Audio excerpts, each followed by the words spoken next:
ఐశ్వర్యానికి ప్రతినిధి ఎవరండి? కుబేరుడు. దారిద్ర్యానికి ప్రతినిధి ఎవరండి? కుచేలుడు. వెంకటేశ్వర స్వామి ఎంత గొప్పవాడో చూడండి. దేవుడు పేదల పార్టీ అమ్మ, ధనవంతుల పార్టీ కాదు. కుచేలుణ్ణి ఉద్ధరించాడు. కుబేరుడికి అప్పు ఇప్పటికీ కట్టలేదు, ఎగ్గొట్టే. నీకు బోల్డ్ డబ్బులోనే నీకు ఎందుకని ఎగ్గొట్టే. వెంకటేశ్వర స్వామి లెక్క. దేవుడు పేదల పార్టీ, డబ్బున్న వాళ్ళ పార్టీ కాదు. మన డబ్బును చూసి దేవుడు లొంగడం. ఇంకా పేదవాడికే లొంగుతాడు. వాడు కన్నీళ్ళు పెడితే దేవుడు వాడికి ఏం లేదు, పాపం వాడికి ఏం లేదు. డబ్బున్న వాడు కన్నీళ్ళు పెడితే ఆ డబ్బు ఎక్కువై దొంగడుపులు ఎడుతున్నాడు ఇక్కడ. దేవుడు పేదల పార్టీ, ధనవంతుల పార్టీ కాదు. కాబట్టి చరిత్ర ఉదాహరణ, నేనేం అబద్ధం చెప్పట. కుచేలుణ్ణి ఉద్ధరించాడు. 27 మంది పిల్లలతో నానా బాధ పడుతుంటే ఆయన ఉద్ధరించి ఐశ్వర్యం ఇచ్చాడు కుచేలుడు. కుబేరుణ్ణి ఓ మొట్టిగా వేసి ₹1,00,00,000 బాకీ చేశాడు పెళ్లికి. ఇప్పటికి తీర్చలేదు, వడ్డీ కడుతూనే ఉన్నాడు. అంతే, చూద్దాం లేనని. అందుకే ఆయనకు కూడా గొప్ప నమ్మకం. మన రాజకీయ నాయకులు ఎన్నికలు వచ్చినప్పుడు మొత్తం రుణాలు మాఫీ చేస్తారు, ఎగ్గొట్టించారు. అంటే దేవుడు స్పష్టంగా అంతర్గతంగా ఏమి సందేశం ఇస్తున్నాడు? నువ్వు ధనవంతుడివైతేనే నేను కరుణించు, నువ్వు పేదవాడివైతేనే కరుణిస్తాను.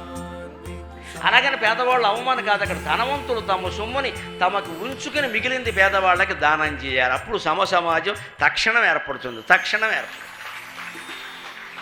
నీకు సరిపడ నువ్వు ఉంచుకో, మిగిలింది పేదవాళ్ళకి ఇచ్చే. ఎందుకంటే ఒక్కటే లెక్క, సంపాదించే అవకాశాలు అందరికీ ఉండవండి సమాజంలో.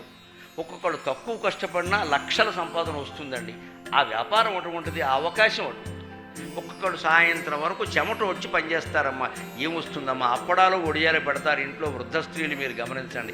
వీధికి తిరిగి చెగోడీలు కాజాలు ఇవ్వము, ఏమొస్తుందండి వాళ్ళకి? ఎంత కష్టపడతారండి ఇంట్లో. ఏదో పిల్లల్ని పోషించుకోవాలి, భర్త లేడు, 2-3 పిల్లలు ఉన్నారు. ఆవిడకి ఆ వంట తప్పితే ఏం చేత కాదు. అందుకని అప్పడాలు ఒడియాలు ఏవో కాజాలు స్వీట్లు చేసి అపార్ట్మెంట్ల చుట్టూ తిరిగి ఆడవాళ్ళు అమ్మ కొనండి, అమ్మ కొనండి. అటువంటి వాళ్ళు వస్తే మనకు అవసరం లేకపోయినా కొనాలి, ఎవరికో ఇచ్చేయాలి. అవసరం లేకపోయినా సరే. రోడ్డు పక్కన నిలబడి పళ్ళు అమ్ముకుంటూ ఉంటారండి, బళ్ళు పెట్టుకుని. ఏం మిగులుతుందో ఆలోచన. రోడ్డు పక్క కనపడతారు బళ్ళు. సాయంత్రం వరకు ఆడవాళ్ళు అలాగే కూర్చుంటారు. ఆ క్యారేజీ కూడా తెచ్చుకుంటారు, పాపం అక్కడే 2 ముద్దలు తింటారు. ఆ కుప్పలుగా ఉన్న పళ్ళు అలాగే ఉంటాయండి. నేను షూటింగ్ ఎడుతూ చూస్తూ ఉంటాను. పొద్దున్న ఏమున్నాయో సాయంత్రం అలాగే ఉన్నాయి. ఏదో 4-5 పళ్ళు అమ్ముడే వాళ్ళకి ఏమొస్తుందమ్మా? వాళ్ళని మనం ఉద్ధరించాలంటే అవసరం లేకపోయినా కొనాలి. అక్కడ ఆపేసి బండి ఆపేసి 4 పళ్ళు కొనడం, పక్కనుండే గుళ్ళో ఇచ్చేయడం, వెళ్ళిపోవడం, అయిపోయింది. వాళ్ళు ఉద్ధరించారు. ఆ మాత్రం చేయలేమా? 4 పళ్ళు కడితే ₹50 ఉండదు, కొన్ని 100 ఉండొచ్చు. ఏం పోయింది? మనం సంపాదించుకున్న దాంతో అదే అంత. ఇలాంటి ధనవంతుల్ని భగవంతుడు మరింత ధనవంతులు చేస్తాడు సందేహంలా. ఎందుకంటే తన సొమ్ముని పేదవాళ్ళకి పంచిపెడుతున్నాడు. భగవంతుడికి కావలసింది అది. భగవంతుడు ఎంతసేపు కుచేరుడికి పంచిపెట్టాడు, కుబేరుడి దగ్గర లాక్కున్నాడు. పనే సమాజం సాధించాలంటే భగవంతుడిని మించిన వాడు ఎవరు ఉంటారంటే? హిందూ ధర్మాన్ని మించింది ఏముంటుందండి? ఈ ఔదార్యం మనలో ఉండాలి.